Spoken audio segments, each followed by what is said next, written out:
जैसे ही कांस्टेबल श्यामवीर सिंह के निशाने पर हैदर आया, वैसे ही उन्होंने हैदर को भी निपटा दिया। फाइनली पांचों के पांचों आतंकवादी ढेर हो चुके थे। ये पूरा हादसा टोटल 40 मिनट्स तक चला। 12:10 पर गोलियां चलना बंद हो चुकी थी और पार्लियामेंट में एक अलग ही किस्म का सन्नाटा छा गया। अब आफ्टर मैथ को 3D एनिमेशन से समझो। 2001 पार्लियामेंट अटैक में इंडिया ने अपने 9 लोगों को खोया, 18 लोग घायल हुए और 5 पाकिस्तानी आतंकवादी भी मारे गए। कुछ बेसिक हाइलाइट्स ये हैं कि इस आयरन गेट नंबर 1 से आतंकवादियों की लेकिन दिक्कत ये थी कि इन्वेस्टिगेशन की शुरुआत कहां से करें। जिन्होंने हमला किया वो तो सारे मर गए, तो अब पूछें किससे, क्यों आए थे, किसने भेजा था, क्या मकसद था, एक्सेट्रा एक्सेट्रा। ऐसे में चूंकि पूरा पार्लियामेंट अटैक मीडिया वाले वैसे भी टीवी पर लाइव दिखा ही रहे थे, तो पूरा दिल्ली और देश इस हमले की लेटेस्ट अपडेट्स टीवी पर ले रहा था। बाकी सभी लोगों की तरह ऐसे ही दिल्ली के एक घर में एक व्यक्ति हरपाल सिंह भी न्यूज देख रहे थे। न्यूज देखते हुए हरपाल सिंह की नजर उस सफेद एम्बेसडर पर पड़ती है जो आतंकवादी यूज कर रहे थे। अब यूं तो इंटरनेट पर बहुत सारे ऐसे वीडियोस और आर्टिकल्स पड़े हुए हैं जो आपको ये बताते हैं कि ये सारे लोग आपस में कैसे कनेक्टेड थे और इन्होंने ये सब कैसे किया, लेकिन वो बहुत ज्यादा कॉम्प्लिकेटेड है। इसलिए professor of how YouTube channel पर वीडियो देखने का सबसे बड़ा एडवांटेज ही ये है कि अगले सिर्फ 2 मिनट में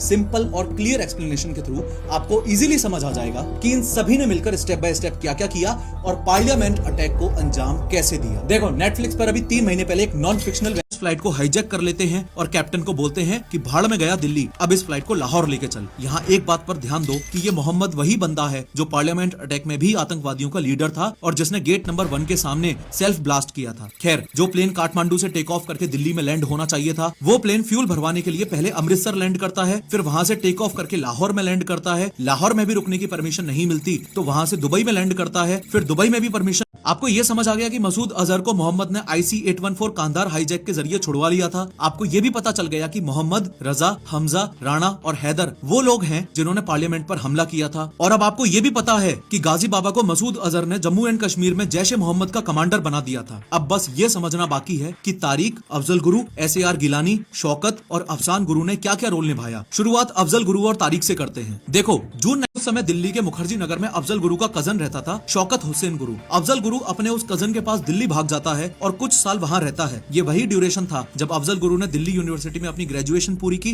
अफजल गुरु और शौकत हुसैन गुरु की जान पहचान एक और शख्स से होती है जो उसी यूनिवर्सिटी यानी दिल्ली यूनिवर्सिटी में अरेबिक का प्रोफेसर था और जो इन्हीं दोनों के डिस्ट्रिक्ट से यानी कि बारामुल्ला से बिलोंग करता था। दोस्ती गहरी होने के बाद ये तीनों रिपोर्टेडली जिहाद और आजाद कश्मीर के बारे में जो लोग ब्रेन वॉश होकर आतंकवादी बनने की ट्रेनिंग लेने गए थे उन्हें अपने हथियार सौंपने का मौका देती है और एक नई जिंदगी शुरू करने को मोटिवेट करती है। ये खबर मिलते ही अफजल गुरु के घरवाले उसे दिल्ली से वापस बुला लेते हैं, हथियार वगैरह इंडियन आर्मी के पास सबमिट करने को कहते हैं और अफजल गुरु हथियार वगैरह सबमिट करके वहां से एक सरेंडर्ड मिलिटेंट का सर्टिफिकेट लेकर वापस दिल्ली में जाकर अपना मेडिकल और सर्जिकल इक्विपमेंट सप्लाई करने का काम जारी कर देता है। कुछ साल दिल्ली में काम करने के बाद वो वापस कश्मीर चला जाता है और